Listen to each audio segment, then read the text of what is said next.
वाराणसी में उगते सूरज की किरणें गंगा का स्पर्श कर रही हैं। इस पल यहाँ अनगिनत श्रद्धालुओं की ऊर्जा समाई हुई है। हिंदू तीर्थयात्री वर्षों से यहाँ आ रहे हैं। यहाँ अनुष्ठान और आस्था की गंगा कई पीढ़ियों से बह रही है। यहीं करीब 2500 साल पहले एक हिंदू राजकुमार भी आए थे, मगर उनके आने का कारण अलग था।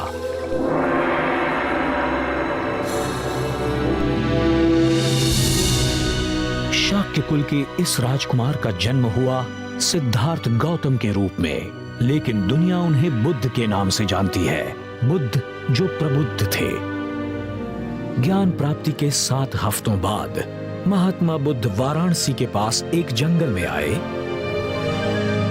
और अपने 5 शिष्यों को अपना पहला उपदेश दिया। उसे धर्म चक्र प्रवर्तन सूत्र कहते हैं,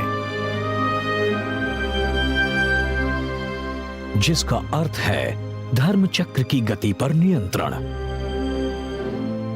और यही था जन्म मानवीय पीड़ा से मुक्ति देने वाले बौद्ध धर्म का।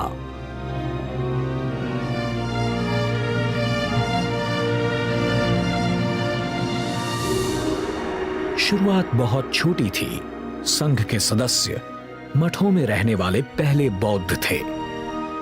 वो सिर्फ 6 थे, लेकिन उनकी संख्या लगातार बढ़ती गई। संघ आज भी है। ये समाज में भाईचारे और सौहार्द का ऐसा संगम है जिसमें शामिल लोग आजादी के मार्ग पर सजग जीवन बिताते हैं।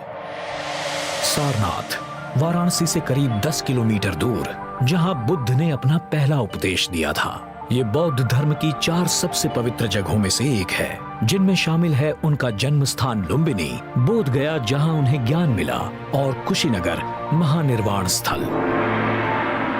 आज भी सारनाथ में हजारों साल पहले बनी इमारत के अवशेष मौजूद हैं।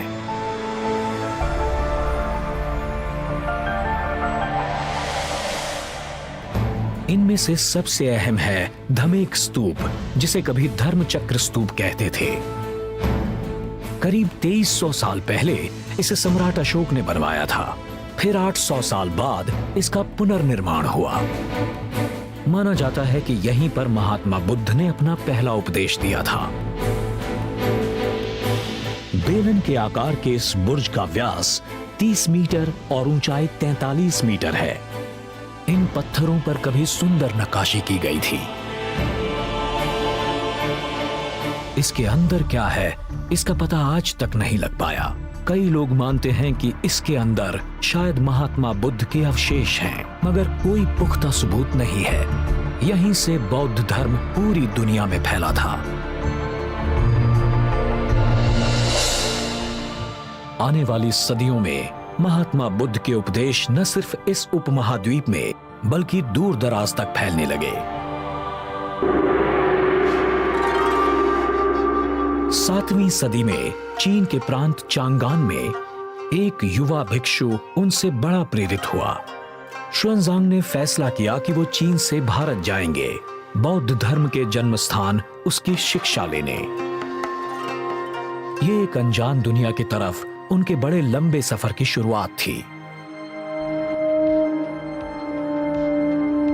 मगर आस्था से हिम्मत मिली।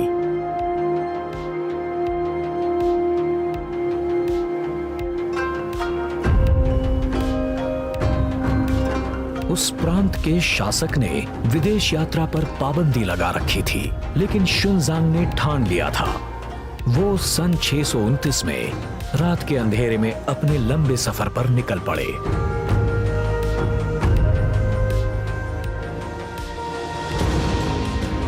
अपनी जरूरत का सारा सामान अपने कंधे पर उठाए वो उस सफर पर निकल पड़े जो किसी इंसान का सबसे लंबा सफर होने वाला था।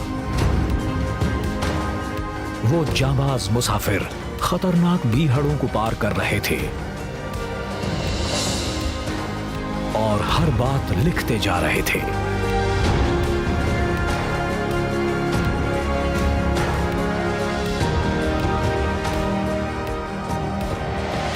अपने सफर की शुरुआत में वो पश्चिम की तरफ गए, मध्य एशिया में। और फिर गोबी रेगिस्तान को पार करके दक्षिण में भारत की तरफ बढ़े।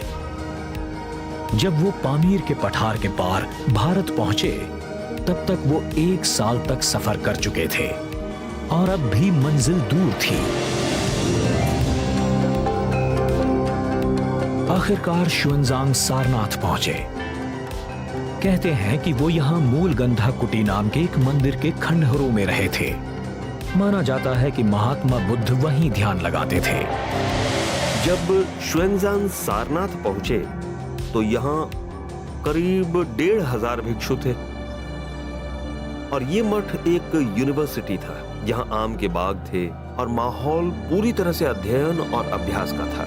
वो संस्कृत में प्रवीण हो गए और सीखने लगे कि भारत में महात्मा बुद्ध के ज्ञान पर किस तरह से अमल किया जाता है। लेकिन शुएनजांग सिर्फ एक बौद्ध भिक्षु ही नहीं थे, बल्कि वो पहले यात्रा वृतांत लेखकों में से एक थे। अपने 17 साल से ज्यादा के सफर के दौरान उन्होंने जो कुछ देखा, जो भी अनुभव किया, उसे लिखा। शुएनजांग की उस महायात्रा के करीब 1400 साल बाद भी अंतर्राष्ट्रीय यात्री सारनाथ आते हैं। वो यहां आकर उस पवित्र भूमि पर चलते हैं जहां धर्म के चक्र ने गति पाई थी। आज दुनिया भर में करीब 50 करोड़ लोग बौद्ध हैं। उस धर्म में आस्था रखते हैं जिसकी शुरुआत यहां सारनाथ में हुई थी। उस राजकुमार के उपदेशों से जो खुद एक भिक्षु बन गया, जो महाज्ञानी था।